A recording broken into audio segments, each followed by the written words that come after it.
तो मेरे बेटा स्पेशली आपके लिए, बाकी सब तो हल्का सा रिवीजन है। हम लोगों ने लेंथ के लिए सिंबल ले रखा है L, मास का सिंबल है M। गुड। मास के लिए सिंबल है बेटा मेरे M, टाइम के लिए सिंबल है D, ठीक है, करंट के लिए सिंबल है A। इन सिंबल्स को कहते हैं डायमेंशनल फॉर्मूले। बोलो, लेंथ का सिंबल, मास का, टाइम का, करंट का। अच्छा, कभी ए भूल जाओ तो याद रखना करंट की यूनिट एम्पियर है, उससे रिलेट कर लो। वैसे उस कारण से नहीं लिया गया है, फिर तो टाइम की यूनिट सेकंड है तो एस होना चाहिए। ये रिलेट याद रखने के लिए कभी भूल जाए। लेंथ का मतलब मैंने ये बताया था बेटा, लेंथ हर वो चीज है जिसे स्केल से नापा जा सके, सबका सिंबल एल है। जैसे रेडियस, वो भी एक तरह की लेंथ ही तो है, तो रेडियस का सिंबल भी क्या हुआ, एल। इसके अलावा बेटा सपोज करिए सरकमफ्रेंस है, वो भी एक लेंथ है, एल। डायमीटर है, वो भी एक लेंथ है, एल। तो ये सब एल होता है। डिस्टेंस भी लेंथ है, एल। फिर बेटा इसके बाद 2-3 निकाल के दिखा दूं, फिर तो चेन है। स्पीड, स्पीड होती है डिस्टेंस अपॉन टाइम, ये है स्पीड का फॉर्मूला। अब यदि हम आपसे कहते हैं बेटा स्पीड का डायमेंशनल फॉर्मूला बताइए, तो distance is a kind of length और टाइम है t, तो ये आ जाएगा LT-1। 2 मिनट से ज्यादा नहीं लगते, कोई भी बालक बैठ जाए उसे समझ में 2 से 3 मिनट बस। वेलोसिटी का भी यही है भाई, यदि आपसे कहें वेलोसिटी क्या होती है, तो डिस्टेंस की जगह डिस्प्लेसमेंट ले लोगे, वो भी लेंथ ही है। तो ये स्पीड का भी और वेलोसिटी का भी दोनों का यही है। फिर मेरे बालक एक्सेलरेशन, एक्सेलरेशन होता है change in velocity upon time. क्या होता है एक्सेलरेशन? तो इसका डायमेंशनल फॉर्मूला क्या होगा, वेलोसिटी का तो LT-1 डिवाइडेड बाई t, तो क्या बन गया LT-2। ये है डायमेंशनल फॉर्मूला। क्या हुआ, क्या निकला फॉर्मूला, LT-2। ठीक है, याद रखना एक्सेलरेशन का LT-2। अब फोर्स होता है बेटा मास इनटू एक्सेलरेशन, तो फोर्स का डायमेंशनल फॉर्मूला मास का m, एक्सेलरेशन का LT-2। तो मेरे बेटा फोर्स का डायमेंशनल फॉर्मूला हो जाता है mLT-2। एक लास्ट और, जैसे साइन थीटा का किसी ने पूछ लिया, यह भी करवाया नहीं है। साइन थीटा होता है परपेंडिकुलर अपॉन हाइपोटेनस। अब परपेंडिकुलर भी it is a kind of length और हाइपोटेनस भी एक लेंथ ही तो है। तो लेंथ से लेंथ कट गया तो ये बचेगा डायमेंशन लेस। ना तो इसमें मास बचा, ना लेंथ बचा, ना टाइम बचा, कुछ भी नहीं है। और जब कुछ नहीं है तो इसे बोलते हैं डायमेंशन लेस। कुछ बुक्स में इसे लिखा गया है M0 L0 T0, यानी किसी की भी पावर 0 हो तो 1 होता है, तो M0 L0 T0। तो ये बेटा नोट करने की किसी को जरूरत नहीं है। तनीषा ये ड्यूटी आप संभाल लो, लास्ट में फोटो खींच लेना, मैं ग्रुप में सेंड कर दूंगा। क्या जरूरत है नोट करने में टाइम वेस्ट करने की, घर पे देख लेना। ठीक है बेटा, सारा फोकस समझने पे। अब बताओ पकड़ में आ गया, तो बस आगे बढ़ते हैं मेरे बेटा। अब बता रहे हैं इम्पल्स का। तुम्हें जैसे कि मैंने बताया कि जो टॉपिक पहले जो फॉर्मूले पढ़ चुके हो उन पर मैं ज्यादा समय नहीं लगा रहा। जो फॉर्मूले आज तक आपने पढ़े ही नहीं है, उन फॉर्मूलों के डायमेंशनल फॉर्मूले बताने से पहले मैं उन फॉर्मूलों के बारे में थोड़ा समझाता हूं।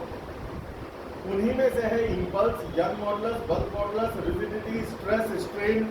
You don't know anything about these quantities, तो पहले उनके बारे में जानना जरूरी है, तब आपको उनका यूज करना है डायमेंशंस में।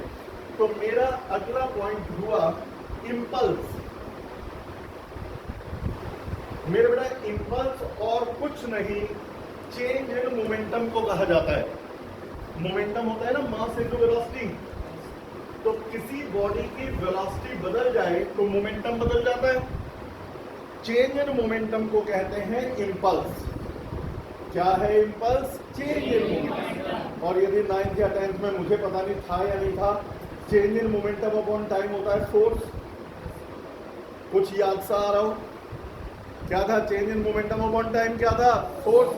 तो चेंज इन मोमेंटम होता है, इसे लिख सकते हैं change in momentum upon time into time, और change in momentum upon time होता है फोर्स। तो इंपल्स का दूसरा फॉर्मूला है फोर्स इनटू टाइम। इंपल्स का फॉर्मूला है फोर्स इनटू टाइम। एक बार लास्ट बार सुन लीजिए बेटा, impulse is nothing but change in momentum. दूसरा फॉर्मूला इंपल्स का है फोर्स इनटू टाइम। ये वो फॉर्मूला है जिसको आप हर जगह यूज करते हो, चाहे बाइक से जा रहे हो, स्कूटी से जा रहे हो, साइकिल से जा रहे हो, कप प्लेट खरीद के ला रहे हो, टीवी खरीद के ला रहे हो, ये फॉर्मूला हर जगह छुपा बैठा है। अब कैसे हमें कैसे पता चले भाई ये फॉर्मूला इतना इंपॉर्टेंट है? बोलो बेटा। हाँ, दोनों चाहे कैसे भी निकालो एक ही आएगा। तो मेरे बेटा इंपल्स का डेली लाइफ में यूज, तुम बताओ क्या इस फॉर्मूले को ऐसे भी लिखा जा सकता है? Force is equal to impulse upon time. कोई मैंने गलती तो नहीं करी? Force is equal to impulse upon time. तो फोर्स बताइए डायरेक्टली प्रोपोर्शनल टू टाइम है या इनवर्सली प्रोपोर्शनल टू टाइम है? जिस फिनोमेना में टाइम ज्यादा लगता है, जिस प्रोसेस में टाइम ज्यादा लगता है, उस प्रोसेस में फोर्सेस कम डेवलप होते हैं, इनवर्सली प्रोपोर्शनल। और जो प्रोसेस सडन हो जाते हैं, टाइम कम लगता है, उस प्रोसेस में फोर्सेस बहुत बड़े लगते हैं। यदि आपको फोर्स को कम करना है तो टाइमिंग को बढ़ा दो, फिनोमेना में प्रोसेस में लगने वाले समय को बढ़ा दो। अब आप कहोगे सर एग्जाम्पल दो। देख, 2 नहीं 5 एग्जाम्पल दे दूंगा। सबसे पहले कहीं पे पिक्चर की शूटिंग चल रही थी, मल्टी स्टोरी बिल्डिंग से हीरो कूदता है गद्दों पर। ठीक है बेटा, ये हीरो कूदना है। जब ये गद्दे पर कूदता है तो पहले एकदम से नहीं रुकता, गद्दा दबता चला जाता है और गद्दे को दबने में काफी समय लगता है। हमें लगता है हमें 1 सेकेंड ही तो लगा। अभी बताऊंगा, छोटा या बड़ा कुछ नहीं होता। मैं पूछूं कि भाई बताओ 100 रुपए बड़ी क्वांटिटी है या छोटी, तो डिपेंड करता है कंपैरिजन किससे कर रहे हो। किसी के पास 10 लाख रुपए है, उसके सामने 100 रुपए बहुत छोटी क्वांटिटी है, और एक बेचारा बैगर सड़क पे 1-1 रुपया करके इकट्ठा कर रहा है, उसके लिए 100 रुपए बहुत बड़ी क्वांटिटी है। तो टाइम यहाँ पर भले ही 1 सेकंड लगे 2 सेकंड, गद्दा जितना मोटा होगा दबने में उतना ज्यादा समय लगेगा, और टाइम ज्यादा लगेगा तो फोर्स कम लगेगा। अब हीरो ने दोबारा जंप लगाई, मैं गद्दे लेके भाग गया। अब क्या होगा? जैसे ही टकराएगा, टकराते ही रुक जाएगा। क्या रुकने पहले क्या हुआ? गद्दे पे टकरा के एकदम नहीं रुका, गद्दा दबता गया रुका, लेकिन काफी देर बाद रुका। अब की बार क्या हुआ? गद्दे है ही नहीं, जैसे ही टकराया फटाक से रुक गया। तो टाइम कम लग गया, टाइम कम लग गया तो फोर्स ज्यादा लगा, फोर्स ज्यादा लगा तो खोपड़े वोपड़े खुल गए। इंडियन भाषा में बोले तो हो गया तिया पाचा। तो ये है, तुम कहोगे गाड़ियों में शॉकर लगाए जाते हैं। शॉकर भी 2 तरह के होते हैं। कुछ गाड़ियों में देखा होगा स्प्रिंग वाले शॉकर्स होते हैं, कुछ गाड़ियों में ऑयल वाले शॉकर्स होते हैं, उनमें ऑयल भरा रहता है और पिस्टन होता है, ये ऑयल शॉकर्स होते हैं। बाइकों में भाई डिपेंड करता है, तुम लोगों ने देखे जरूर होंगे अगले टायर में शॉकर लगे हुए। शॉकर क्या करते हैं? मान लो गड्ढा आया, सड़क पर टायर जा रहा है और गड्ढा आ गया, तो गड्ढे में जाते ही शॉकर दब जाता है। दबने में थोड़ा समय लेता है, पहले दबता है फिर खुलता है, तो दबने और खुलने में काफी समय वेस्ट हो जाता है। दबने में भी काफी टाइम लगता है, खुलने में भी ज्यादा टाइम लगता है। तो ज्यादा टाइम लगने के कारण फोर्स कम हो जाते हैं, तो हमें झटके कम लगते हैं। अब मान लीजिए हम यहाँ से शॉकर हटा दे, सीधे टायर लगा दे, तो क्या होगा? यदि टायर गड्ढे में जाएगा, खड़ाक से अंदर खड़ाक से बाहर, इंस्टेंटली हो गया। क्या कोई दबने में समय लगा, खुलने में समय लगा? ना दबने में समय लगा ना खुलने में समय लगा, जो भी होना है तुरंत हो गया। तो टाइम कम लगने से फोर्स बहुत ज्यादा लगा, इसीलिए झटका लगता है कस के। अच्छा, कई लोग कहते हैं गाड़ी के शॉकर मेरे तो बड़े बढ़िया है, इतने जरा सा दबाते ही तुरंत खुल जाते हैं, गड्ढे में खट खट। बेटा कम समय में खुलने वाले फोर्स ज्यादा लगाएंगे, फोर्स ज्यादा लगाएंगे तो झटका ज्यादा देंगे। तो शॉकर वो बढ़िया नहीं होते जो एकदम से दब के खुल जाए। शॉकर वो बढ़िया होते हैं गड्ढे में जाए, धीरे धीरे दबे, फिर धीरे धीरे खुले। दबने और खुलने में समय ज्यादा लगना चाहिए। बताओ कौन सा शॉकर बढ़िया है, जो दबते ही खुल जाए या धीरे धीरे खुले? टाइम ज्यादा लगेगा तो फोर्स कम। और अच्छा हुआ तुम लोग तो समझ रहे हो, पिछले साल एक बार कह रहा, फिर तो सर मेरा सबसे बढ़िया है, खुलता ही नहीं, वो शॉकर दबा रह जाता है। भाई उसकी तो मैं बात नहीं कर सकता, वो तो बियॉन्ड साइंस है। लेकिन आप समझ गए जो मैं कहना चाह रहा हूँ। टीवी वगैरह की पैकिंग होती है, तुमने देखा होगा थर्माकोल में होती है। थर्माकोल दबने वाली चीज है, कंप्रेसिबल। कभी ये नहीं देखा होगा लोहे, लकड़ी या किसी मेटल में पैकिंग करी।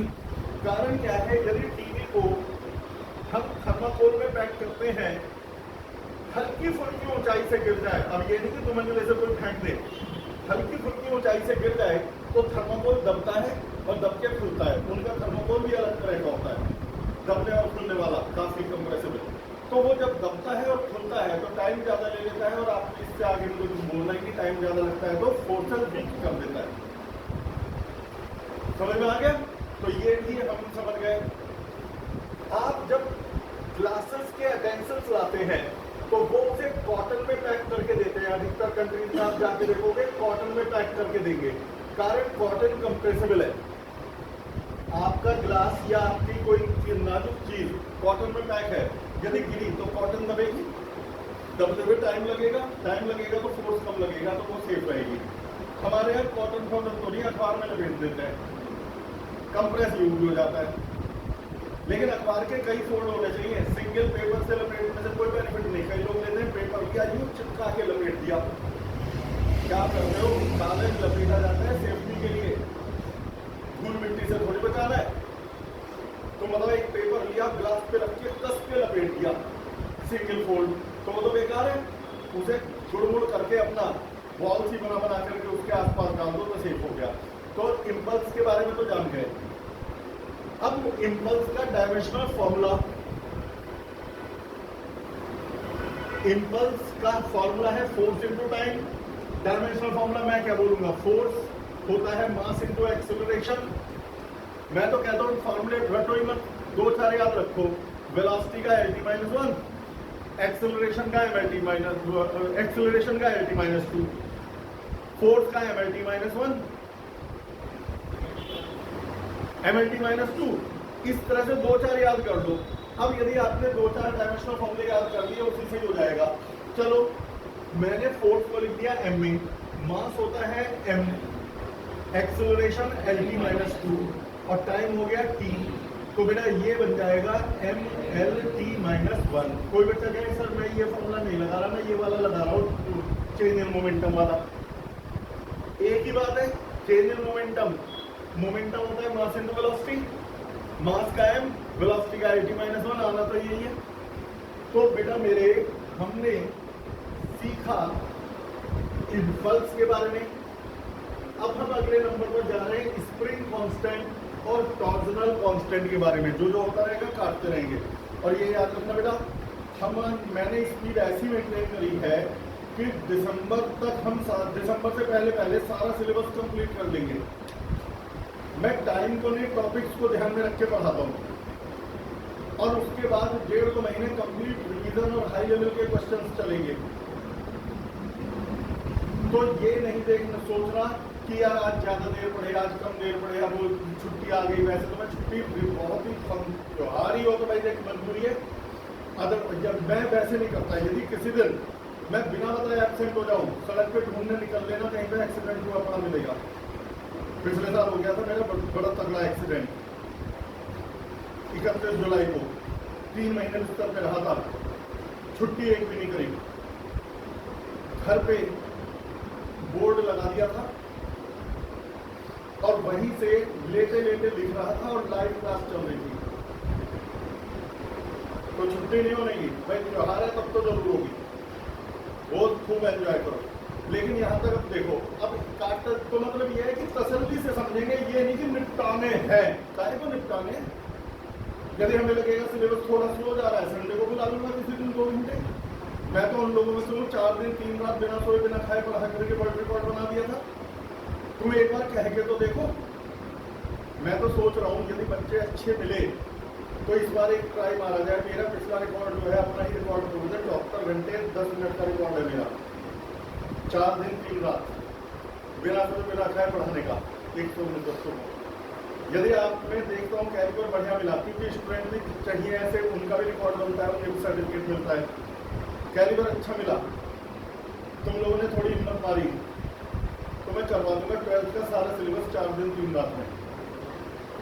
अभी नहीं, दिसंबर के आसपास। ये वर्ल्ड रिकॉर्ड बनाने के टाइम गर्मियों में नहीं होते, सर्दियों में, ठंडक में ज़्यादा देर तक पढ़ा जाता है। बात करूंगा आप लोगों से इस बारे में। क्या चीज? मैंने क्या कहा, उसमें 30% भी याद रह गया तो तुम्हें 3 महीने का सिलेबस तो तैयार हो गया 4 दिन में। मैं कब कह रहा हूँ 100% याद रहेगा?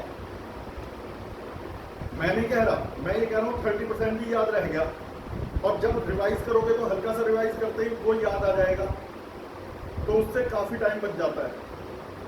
करवा चुका हूं मैं, इसलिए फर्स्ट टाइम नहीं है, इसलिए मैं कह रहा हूं। तुम लोग सोचना, घर पे बात करना, ये लिखा होगी तो। खैर,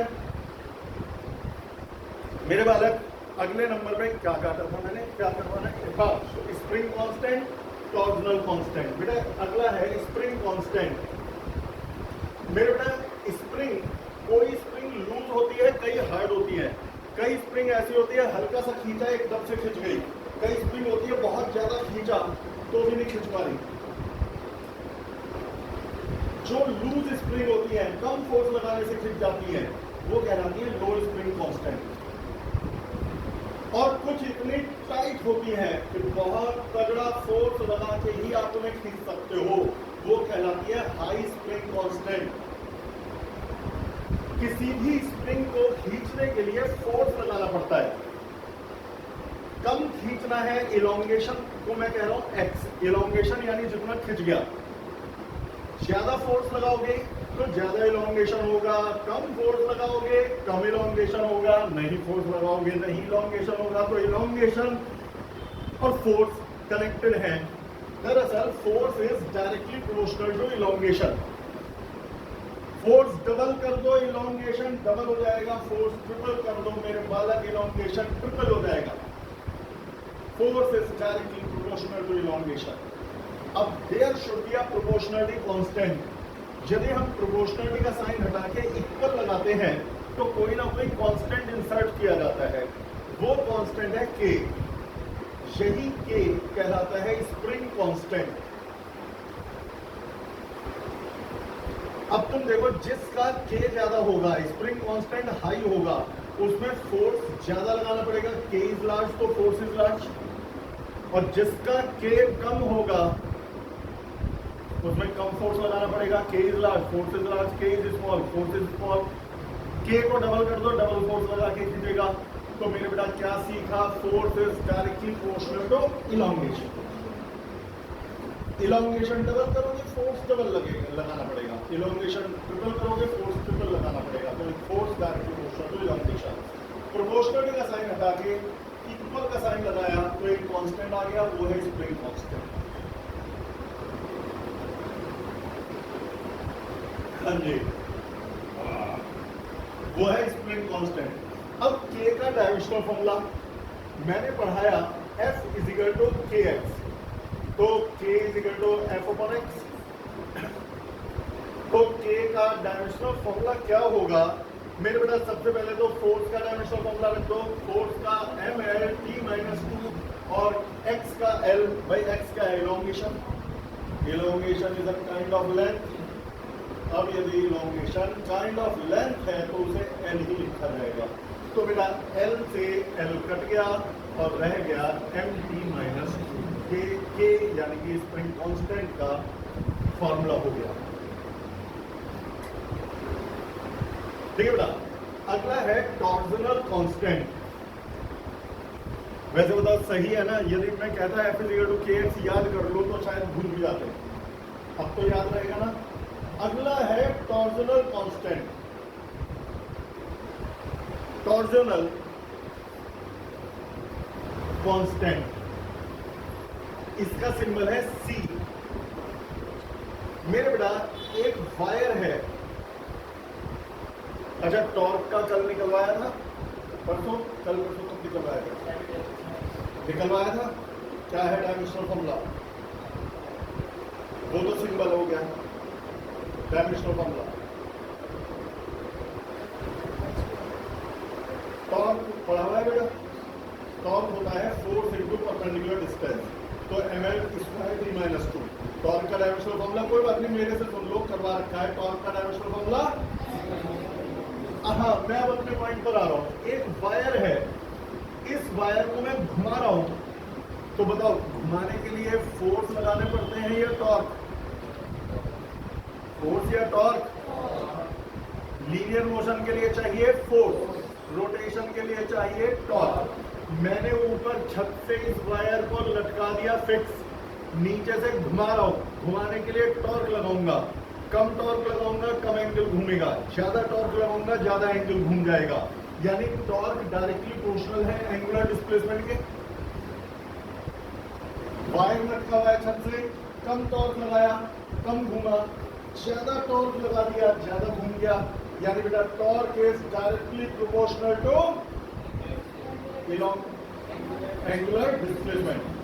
torque is directly proportional to, जोर से बोल दो छत हिल जाए, torque is directly proportional to angular displacement. अब there should be a proportionality constant, मैं प्रोपोर्शनलिटी का साइन हटा के इक्वल लगा रहा हूं, तो यही है सी। कुछ बुक्स में थीटा की जगह फाई लिखा हुआ है। भाई एंगुलर डिस्प्लेसमेंट को कुछ बुक्स फाई से रिप्रेजेंट कर रही हैं, मुझे कोई फर्क नहीं पड़ता, सिंबल कुछ भी हो। पिछले साल तुमने मैथ्स ली होगी, जरूर तुम्हारे पास रही होगी 11th में, तो भाई कोई बायो में चला गया, कोई मैथ्स में चला गया, तो वहां एंगल के सिंबल कभी अल्फा, कभी थीटा, कभी बीटा, कभी गामा तमाम तरह से यूज हुए। तो ऐसा थोड़ी है कि थीटा ही लेना है। तो मेरे बेटा ये आ गया। अब torque C is equal to torque upon phi. तो C का डायमेंशनल फॉर्मूला टॉर्क का तो है ml स्क्वायर t माइनस 2, नीचे है फाई मतलब एंगल, डायमेंशन लेस। एंगल पे बात फ्राइडे में हुई थी, सारी रिकॉर्डिंग है, यदि किसी को रिवाइज करना हो। ग्रुप में तो मैं सारी भेज रहा हूं अभी, देख सारी हमेशा नहीं भेजूंगा, अपने पास रखूंगा,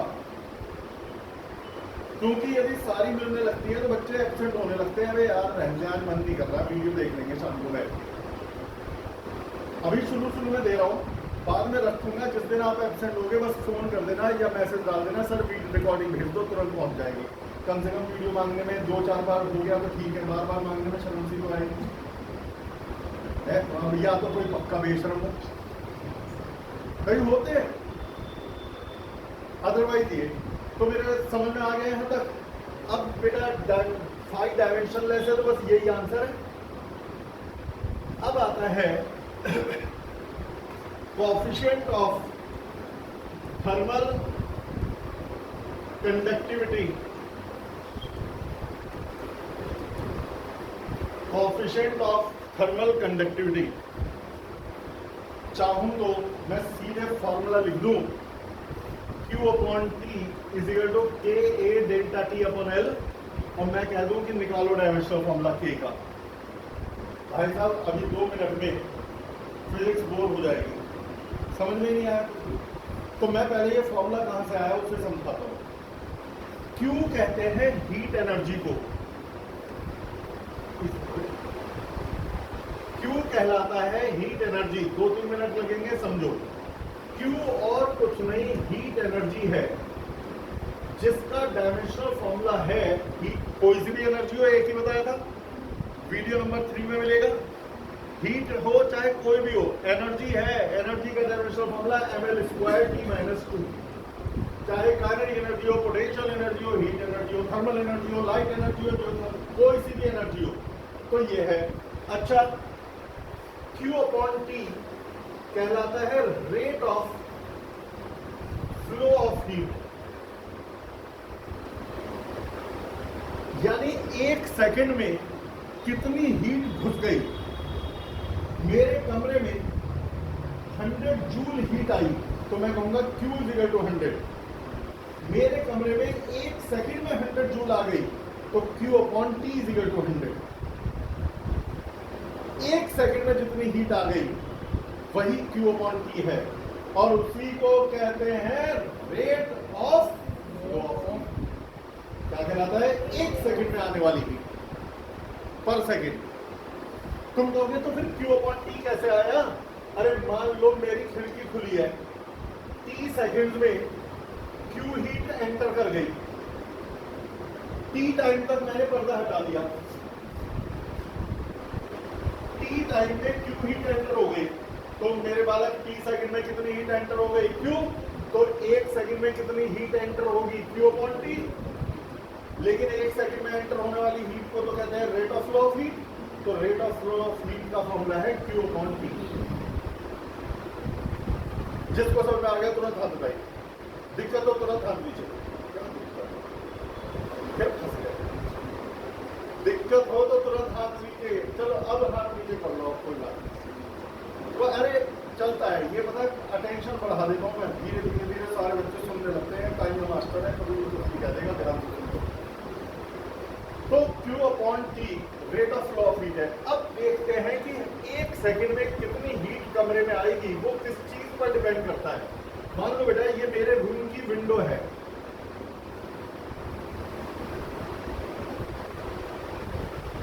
उदाहरण के लिए विंडो ही ले रहा हूं, ये मेरे रूम की विंडो है, कमरे के, ये रूम है मेरा। हम देख पूरा, मैं कोई आर्टिस्ट तो हूं नहीं जो पूरे डिटेल में बनाऊंगा। ये विंडो है, बाहर यहां से हीट आ रही है सन से, और इस विंडो में से होकर मेरे कमरे में जा रही है। मेरे कमरे में 1 सेकंड में कितनी हीट आएगी वो किस पे डिपेंड करता है? मेरे कमरे में जो हीट आएगी 1 सेकंड में आने वाली हीट यानी Q/T, वो विंडो के एरिया पे डिपेंड करेगी। तुम बताओ मेरी कमरे में इतनी सी विंडो है, तो 1 सेकंड में कितनी सी हीट आएगी, और इतनी बड़ी विंडो है तो 1 सेकंड में बहुत सारी हीट आ जाएगी। नहीं समझ में आ गया? आ गया या नहीं आया? क्यों दो, समझ में आ गया? बोला तो तुम्हें समझ में आ गया? तुम्हें आ गया? तुम्हें इधर इधर इधर सबको कोई दिक्कत? तो मेरे बेटा 1 सेकंड में जो हीट आएगी वो किस पे डिपेंड करती है? एरिया पर। किस पे? एरिया पर। दूसरा, टेम्परेचर डिफरेंस पर भी डिपेंड करती है। तुम ये बताओ मेरे घर के अंदर और मेरे घर के बाहर सिर्फ 2 डिग्री का अंतर है।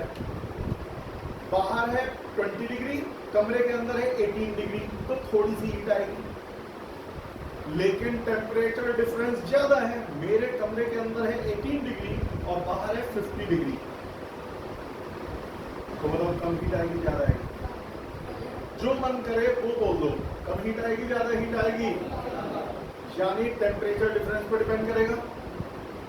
इसके अलावा जो हीट मेरे कमरे में आएगी वो इनवर्सली प्रोपोर्शनल टू थिकनेस होगी। L जो है वो थिकनेस को कहते हैं, थिकनेस के इनवर्सली प्रोपोर्शनल है। कम थिकनेस होगी तो ज्यादा हीट आएगी, ज्यादा थिकनेस होगी कम आएगी।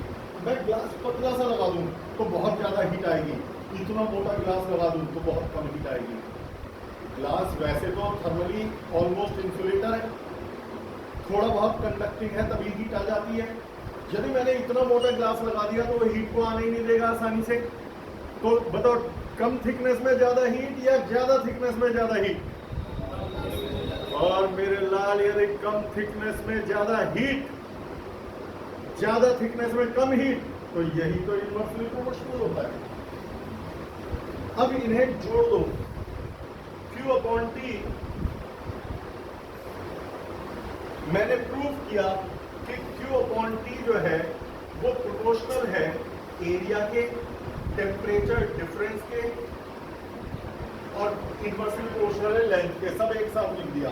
अब प्रोपोर्शनलिटी का साइन हटा रहा हूं, इक्वालिटी का साइन लगा रहा हूं, तो प्रोपोर्शनलिटी कांस्टेंट आएगा K। यही प्रोपोर्शनलिटी कांस्टेंट कहलाता है कोएफिशिएंट ऑफ थर्मल कंडक्टिविटी। ये है मेरा फॉर्मूला। तो एक बार जान पहचान सी हो गई तो बोर्ड को देखे बगैर बताओ, rate of flow of heat यानी 1 सेकंड में आने वाली हीट। 1 सेकंड में आने वाली हीट किस किस पर डिपेंड करती है? Directly proportional to area.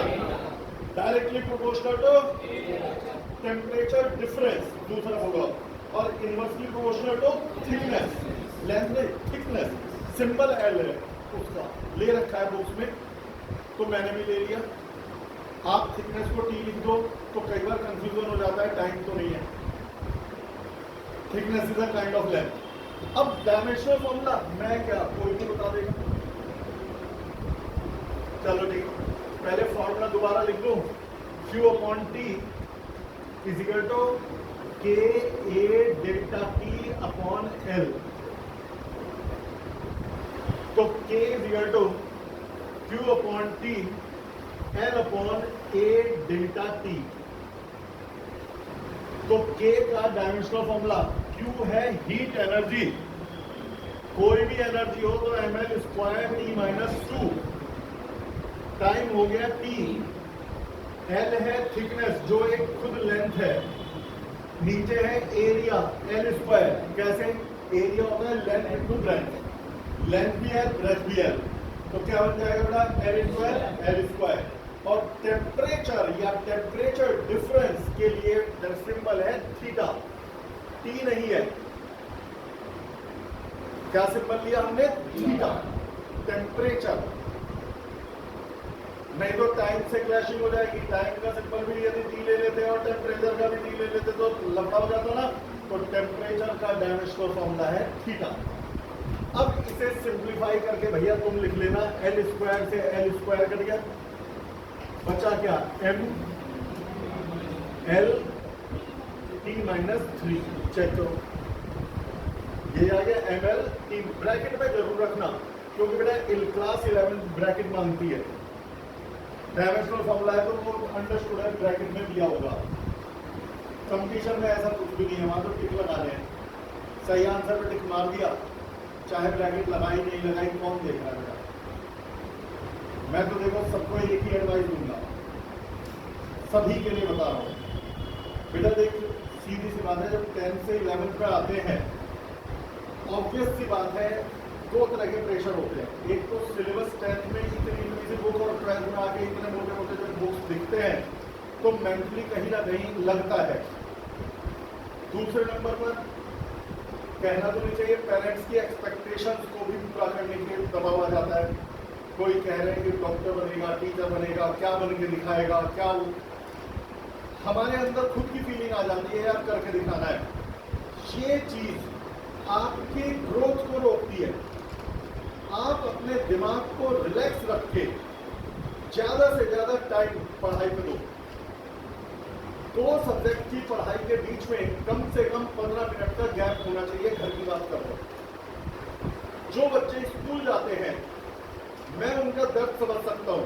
भाई एक बात बताओ, सुबह 7 बजे से लेकर के और 1-1:30 बजे तक तो आपका स्कूल में चला गया। भाई निकल तो 7 बजे ही लेते होंगे, भले ही 7:30 का 7 कितने का है, उससे पहले का भी 1 घंटा तैयार होना, खाना पीना नहाना धोना वो सब चलता है। 1:30 बजे से 2-2:30 बजे तक क्या रिलैक्स करेगा। 3 बजे से 6 बजे तक सारे ट्यूशन हो गए। फिर ट्यूशन के बाद आधा घंटा घर जाने के बाद 15-20 मिनट रेस्ट भी करोगे। सुबह 7 बजे के निकले हो तो आप ये समझ लो सुबह 6 से शाम 7 बजे तक तो आपको एंगेज। अब 7 बजे के बाद की कहानी शुरू होती है। 7 से 8:30, 8:30 से 10 और 10 से 11:30, ये 3 टाइम समझ लो। और ज्यादा कोई बहुत लेबोरियस है, भाई 12 बजे सोएगा तो ऐसा नहीं, सुबह 4 बजे उठ जाएगा, नींद पूरी नहीं हुई तो बीमार पड़ोगे। तुम पे ये टाइम है बस मेन। कोई बच्चा शाम को जल्दी सो जाता है तो सुबह ये वाला टाइम हटके फिर सुबह आ जाता है 4 से 5:30 या 6 बजे तक का। 3 ही स्लॉट है। अब 3 स्लॉट में तुम लोग स्कूल वाले अपना होमवर्क दे रहे हैं, कोचिंग वाले ये उम्मीद कर रहे हैं कि तुम ये भी करके लाओ, ये भी करके लाओ, तुमने ये क्यों नहीं किया। इसमें हम स्कूल का होमवर्क करें, ट्यूशन का होमवर्क करें 3 सब्जेक्ट का, या फिर हम कंपटीशन की तैयारी करें। ऑब्जेक्टिव्स लगाने हैं तो टाइम निकालना पड़ेगा। तो बच्चे बहुत बुरी तरह से कंफ्यूज हो जाते हैं। अब बात आती है सर समस्या तो आपको पता है, सॉल्यूशन है कुछ? हाँ, यदि सॉल्यूशन नहीं होता तो मैं बात ही नहीं उठाता।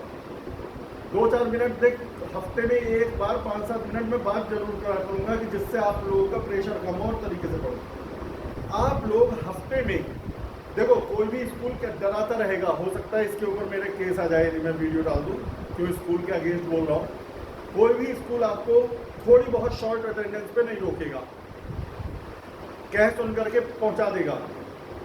महीने में हर वीक में एक छुट्टी स्कूल से लो, लेकिन पढ़ने के लिए, टाइम वेस्टेज के लिए नहीं कि पता चल छुट्टी लेकर के मोबाइल पे गेम खेल रहे हो तो फिर मेरा कहा हुआ सब बेकार। जो वो छुट्टी लो तुम या तो मंडे की या सैटरडे की, संडे के टच में। अब तुम्हारी हफ्ते में 2 छुट्टी हो गई, एक सैटरडे और एक एक्स्ट्रा छुट्टी। इन 2 दिन को रखो कंपटीशन का और रिवीजन का। यदि आपको सच में कुछ करना है तो मैं बता रहा हूं, नहीं तो देख बाकी मेरी बात मानना या ना मानना आपके हाथ में है। आप चाहो तो करो, नहीं तो मत करो। मैंने आपको बताया था कि हर समय मैंने टॉप करे हैं, मेरे फिलॉसफी ये रही है। 5 दिन आप स्कूल का और कोचिंग का सिर्फ होमवर्क करो, एकेडमिक्स करो, कंपटीशन की कोई बुक मत खोलो। कमांड करो, बेस मजबूत करो, नींव बढ़िया होगी तभी ऑब्जेक्टिव्स लगेंगे। यदि आपको फंडामेंटल्स नहीं पता तो ऑब्जेक्टिव क्या कर रहे हो लगा के? तो जो 1.5 घंटे फिजिक्स, 1.5 घंटे केमिस्ट्री, 1.5 घंटे मैथ्स या बायो जो भी है वो आपको अपना लेकर के चलना है स्कूल और कोचिंग के साथ। उस 1.5 घंटे में ही स्कूल का होमवर्क भी करना है, 15-20 मिनट, आधा घंटा जो भी है, और 1 घंटा जो आधा पौन घंटा बचा उसमें डेली का रिवीजन करना है। हम लोग भूलते बहुत हैं, पर ये तुम्हारी बात नहीं, हमारी बॉडी में एक चीज और बता रहा हूँ, बायोलॉजिकली मुझे नहीं पता क्या होता है, साइंटिफिक जो दिमाग के हिसाब से, साइकेट्री के हिसाब से होता है। हम जो भी पढ़ते हैं, असली में न्यूरॉन ऐसे नहीं होते। हम जब पढ़ते हैं तो हमारे न्यूरॉन्स डेवलप होते हैं, उन्हीं न्यूरॉन्स में मेमोरी होती है। शेप ऐसी नहीं होनी जरूरी है। लेकिन हम जब अगले दिन नया पढ़ते हैं तो पिछले दिन के न्यूरॉन्स में से कुछ पॉइंट्स मिसिंग होने शुरू हो जाते हैं, हल्का हल्का भूल गए। फिर इसके बाद जब तीसरे दिन नई पढ़ाई करते हैं तो पिछले वाले दिन में से कुछ न्यूरॉन्स मिसिंग हुए, इसमें से भी कुछ मिसिंग हो गए। इस तरह से जैसे जैसे आप आगे बढ़ते रहते हो, नए न्यूरॉन्स डेवलप करते रहते हो, पुराने डिलीट होते रहते हैं, और एक दिन ऐसा आता है कि ये वाला तो गया। तो हो क्या रहा है? नया पढ़ते जा रहे हो, पुराना भूलते जा रहे हो, नया पढ़ते जा रहे हो, पुराना भूलते जा रहे हो। एग्जाम आया, एग्जाम में ऐसा लगेगा बिल्कुल ब्लैंक। करें क्या इसका सॉल्यूशन? मेरे बेटा सॉल्यूशन बड़ा सिंपल है। 5 दिन आप पढ़ाई करो, छठे दिन आपका ऐसा होगा जिस दिन कुछ भी नया नहीं पढ़ना, उस दिन पूरे 5 दिन में जो पढ़ा है उसमें एक रीडिंग लगानी है। रीडिंग से क्या होगा, जो मिसिंग न्यूरॉन्स है वो रीडेवलप हो जाएंगे। आपने इसकी रीडिंग लगाई, मिसिंग न्यूरॉन्स डेवलप, इसकी रीडिंग लगाई, मिसिंग न्यूरॉन्स डेवलप हो गए। तो आपका तरीका ये होना चाहिए, 5 दिन अलग अलग पढ़ाई, आज सिर्फ आज की, कल सिर्फ कल की, परसों सिर्फ परसों की। जिस दिन स्कूल से छुट्टी ली उस दिन 3-3 घंटे के 3 स्लैब बना दिए कि 9 घंटे पढ़ेंगे, और पूरे हफ्ते में जो जो एकेडमिक्स का पढ़ा वो सारा करेंगे। अब रह गया संडे। संडे के दिन हर सब्जेक्ट में 40-40 ऑब्जेक्टिव लगाएंगे। वो मैं दूंगा, फिजिक्स के मैं दूंगा, केमिस्ट्री का होगे, मैथ्स का होगे, यदि आप वहां नहीं मिल रहे मैं दे दूंगा। कई लोग करेंगे कि हमें कंपटीशन करना नहीं। अरे भैया दिमाग तेज कर ले, 11 की परसेंटेज भी तो बढ़ेगी। मैं हफ्ते में एक दिन कोई तो कह रहा हूं। 40-40 न्यूमेरिकल्स क्वेश्चंस खुद सॉल्व करो। जो डाउट आए, भाई साहब दुनिया की किसी भी बुक से डाउट मेरे पास व्हाट्सएप कर दो। क्लास में टाइम में ज्यादा टिपिकल होगा तो क्लास में समझाऊंगा, इजी होगा तो व्हाट्सएप पे ही जवाब दे दूंगा। रात को 12 बजे भी भेजोगे तो हो सकता है 12:30 बजे ही जवाब मिल जाए। मैं कह रहा हूं दुनिया की कोई भी बुक ले लो और मेरे पास भेजो। स्कूल वाले शीट देंगे करने के लिए, नहीं हो मेरे से लेकर के आओ मेरे पास। तुम्हारे स्कूल की बुक्स के क्वेश्चन नहीं लग रहे, मेरे पास लेकर के आओ। मैं हूं ना तुम्हारे साथ, समय समय पे गाइड करता रहूंगा। तो बता, समझ गया? आ गया? 5 दिन अपनी रेगुलर स्टडी, 1 दिन पूरे हफ्ते का रिवीजन, और संडे के दिन या 1 दिन कोई भी 3-3 घंटे सिर्फ ऑब्जेक्टिव। तो मेरे को फॉलो करके देखो ना, तुम्हें भी टॉपर बना दिया तो अमित अग्रवाल नाम नहीं, और बना दूंगा, ये चैलेंज कर रहा हूं मैं। तुम्हें बस फॉलो करना पड़ेगा, ये नहीं कि भाई मेरी बात को सुन नहीं रहे, फॉलो कर नहीं रहे और कहोगे कि सर टॉपर बनना है। भैया ऐसे कोई मेरे पे घुट्टी तो है नहीं कि मैंने घोला और पिला दी कि ले जा बेटा हो गया। तो चलो रिकॉर्डिंग बंद कर दूं। तो बेटा अब 2 मिनट बस